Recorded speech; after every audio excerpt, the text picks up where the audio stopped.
Good morning, everybody. Thank you for being here. UAB is coming off their second bye week of the season. They host Tulsa this weekend for homecoming. It's also the 8th annual Children's Harbor game. It's the 9th year of the partnership, but the 8th game overall. Before we kick it over to Coach Dilfer, I'm going to introduce Kat Austin, the CEO of Children's Harbor, to make a few comments. Kat? Good morning, everyone. And just like Ted said, I am the CEO of Children's Harbor. We are so honored and appreciative of this wonderful partnership that we've had with UAB now for 9 years. Our 8th game, but 9th year of partnership. Children's Harbor's mission is to strengthen the families of seriously ill children through refuge, respite, and resources. And this year alone, we've already served about 35,000 children and family members. It is a wonderful mission, and it's so great to be able to see the players wear our children's names on their backs and to know that they are playing for something more than themselves. This has been called the greatest tradition in college football, and we certainly agree. So thank you, Blazers. Thank you, Brassfield and Gory, for helping pay for a lot of this. Thank you, Coach Dilfer, and go Blazers.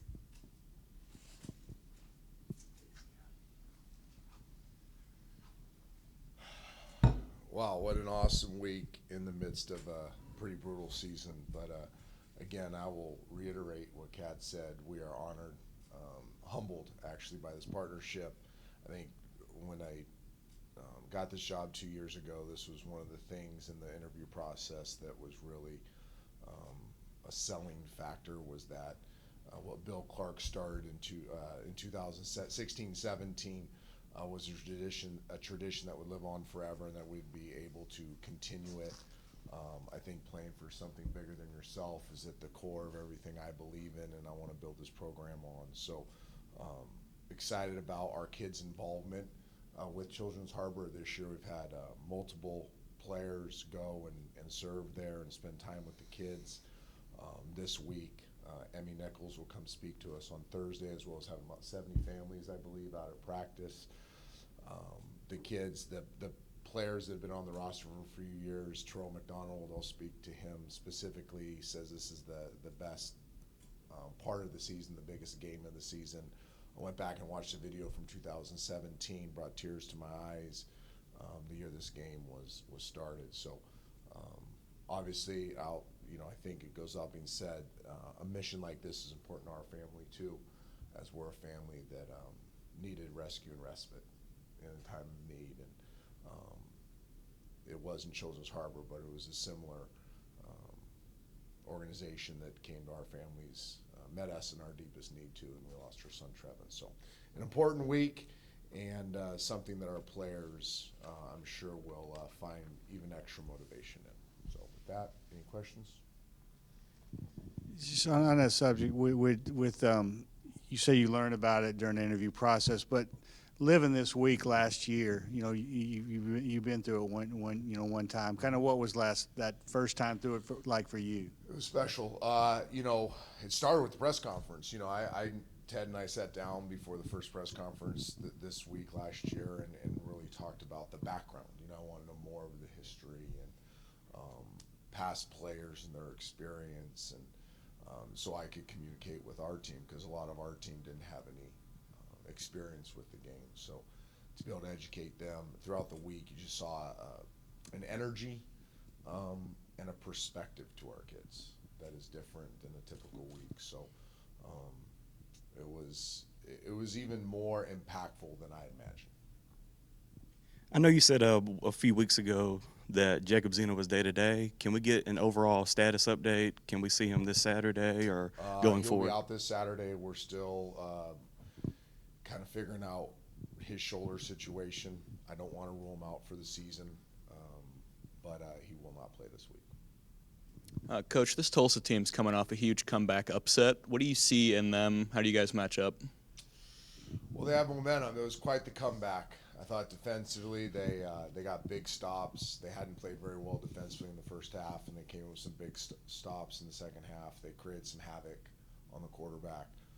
Were able to get the ball back, and then offensively, Five gave him a spark with his legs, made some big perimeter throws, really created some chunk yardage outside the numbers. So, it's anytime you have a team that has a victory like that, they're going to come in with great momentum, belief. They played their best ball in the second half of that game and made kind of, a miraculous comeback to a certain degree. So, studying, what they've been to this point of the year and also what they were in the second half is really a tale of two different stories. So, trying to balance out the Tulsa team that we'll see come here. With last week with the bye, kind of what was the week like for you guys, and how do you go about in that week? How do you go about trying to find answers, in during a time like this? Well, I think we worked on ourselves primarily. I took the same rest philosophy as we did our first bye week because I thought that was really good. But we're way more physical in the 3 days of practice. Block sustainability, block destruction, effort, energy, enthusiasm. Core tenets of winning football. Really worked on those. I thought the players embraced each day in an encouraging way. I do think we got better. I met with both offensive and defensive staffs and went through players we felt like really took advantage of that. We did have a lot of guys rest. I think we had 29 guys on our roster that were either limited or out. So a lot of it was, it wasn't the entire football team. But the guys that were held out also took advantage of the week, had extra strength and conditioning opportunities, conditioning. We still met. We still tried to increase our football IQ, address some of the issues that have gotten us in trouble this year. So I thought it was a really productive week. And I know Jalen Kitten has started the last 3 games, and he's improving. But how has Landry Liddy or Adrian Posse or any of the other quarterbacks looked in practice during this bye week? Or could they see the field at any point? Every game you're trying to prepare the entire roster to play in the game. Quarterback's a little different because there's only so many reps to give. I think both Harry Barker and Landry Liddy have done a really nice job getting 2 reps. Jalen gets the bulk of the reps because he's a starting quarterback, but Harry and Landry do a good job. Both have gotten better. Both are great teammates. We're really lucky to have both of them. Adrian is still in the developmental process, not quite ready to see the field yet. He did travel with us to USF, which was a sign, kind of a reward for how hard he's worked and how much he's developed. Trace Campbell has gotten into games, has a skill set that can give defenses trouble. So we're looking for every tool we have in the toolbox to try to win a game. It feels like the last couple weeks we've seen more consistent output from the tight ends. How big of an emphasis have you guys put on getting that position going? Well, they've always been a big part of our plan. We feel like it's really a strength of our offense. We have a lot of tight ends that are versatile. We've said that from the beginning, and they've shown up. I think Dallas has probably elevated himself in the passing game, especially. Now we're getting Jack Nickel and J.C. Sylvie, who's back from an injury, a little more involved. Terrell and Bryce have obviously been staples to our offense. But our 12 personnel, 13 personnel, where we're using multiple tight end packages, has been very efficient for us. We looked closely at that in our self-scout this bye week and saw that is a personnel grouping that has been more efficient than our 11 personnel grouping. So we want to continue to maximize all their skill sets. You mentioned the guys, the 29 guys. Kind of how many of those or what percentage of those we're just kind of resting and getting better and will be available this week? And then one guy in particular with Ricky Lee, I know he got hurt early in camp, and I've seen him at practice, but I haven't seen him in games. In games. Is he a guy that's kind of redshirt, or kind of what's going on with him? We're still undecided there. He had a really good bye week of practice. It's not our intent to redshirt him. It's our intent to let him get to back to full playing speed. So we don't have we don't go into it and say, hey, we want to redshirt this person, so we're going to sacrifice our ability to win and redshirt them. we're going to play whoever we need to win a game. But Ricky's just getting back to full speed, and he really showed that over the bye week. Of the 29 guys, I would say most will play, but most couldn't practice. You know, it was also one of those things that, you know, we were pretty beat up, so they needed that rest.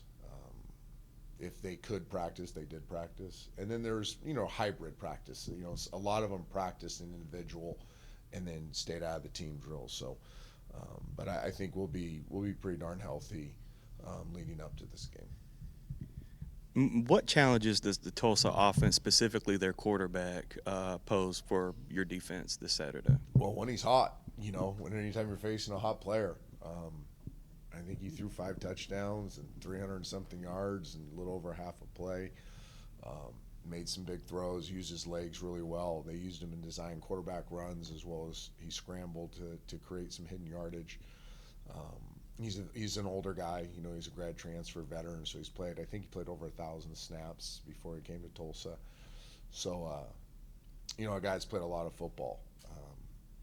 He'll be a challenge because he's got confidence. You know, anytime you play players with confidence, they're going to play to their highest level. So, guys made plays for him. That was the other thing too. You know, you look at I can think of 3 of the big plays they made in the second half, and you know they're, you know, maybe call them 50-50 balls or really tight coverage throws that his receivers made really nice plays for him. So that'll be a challenge, and then you have to account for him in the run game. So you're always concerned with the coverages you're playing and the fronts you're playing, because you know the quarterback run is always a piece of that. Coach, just digging into the film, how do you, or just watching this Tulsa secondary, how do you think you guys match up against them? You know, that's always an interesting question when you're not playing well. You know, we have talented players. We have not played to our level of talent.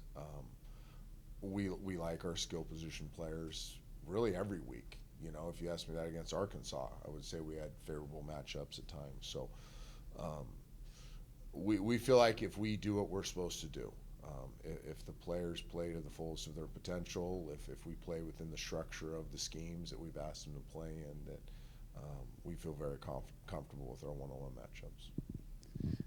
And Jacobs, you know, and just in general as a team, when you lose a experienced quarterback, team leader, especially a quarterback in that situation, how does that affect the team when you lose them over I think it's 4 games now, whatever it is, but how does that sort of affect everybody when you lose an experienced quarterback for extended time? Well, I think there's always I think number one, there's a cumulative rep effect, right? Like you've built something around a player that has thousands of reps that the rest of the offense has experienced with him. So there's that intuitive quality, right? That's just time spent under tension with the same amount of with the same people. So you face kind of the aftermath of that.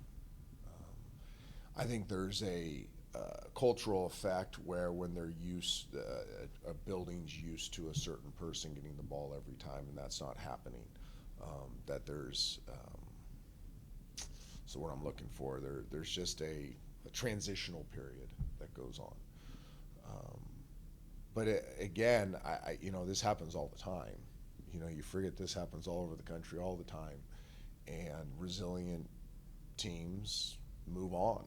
You know, they control what they can control, and nobody on this team can control whether Jacob plays or not. So I think that's a lesson we're learning, is that you can't worry about that stuff. Like, it is what it is, and you have to move on and control what you can control as an individual player and as a coach. And I tip my hat to Jalen, how he's handled it.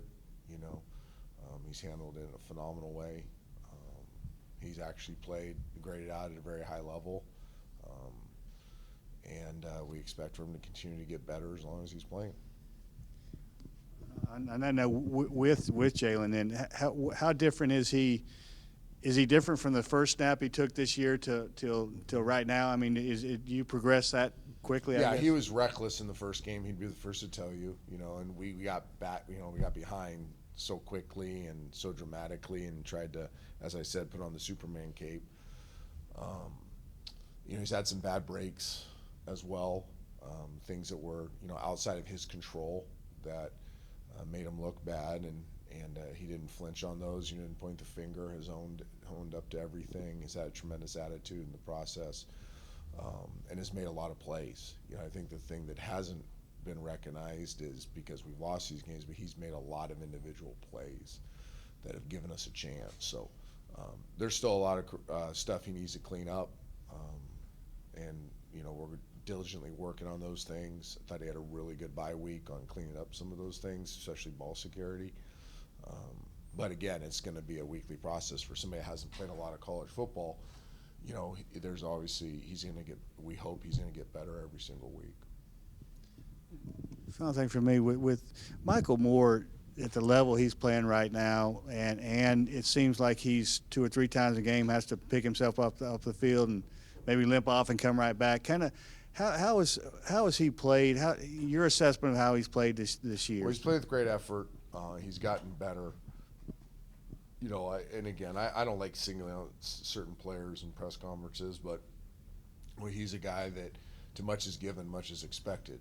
You know, and although he's played well statistically, he's played very well, there's still a lot more there. You know, and we're still pushing him to be the player that he can be. As he continues to improve his technique, his fundamentals, pad level, he'll make even more explosive plays than he has at this point. So we believe Mike has a lot left in his tank, and he's playing for something, not just this year, but he's playing for a future in football. So he's a guy that is attacking every day with vigor, you know, and intention, because he knows that there's a lot more in there, and that if he plays better, he's got a really bright future in football. Anything else? Any questions for Kat? All right, thanks you guys.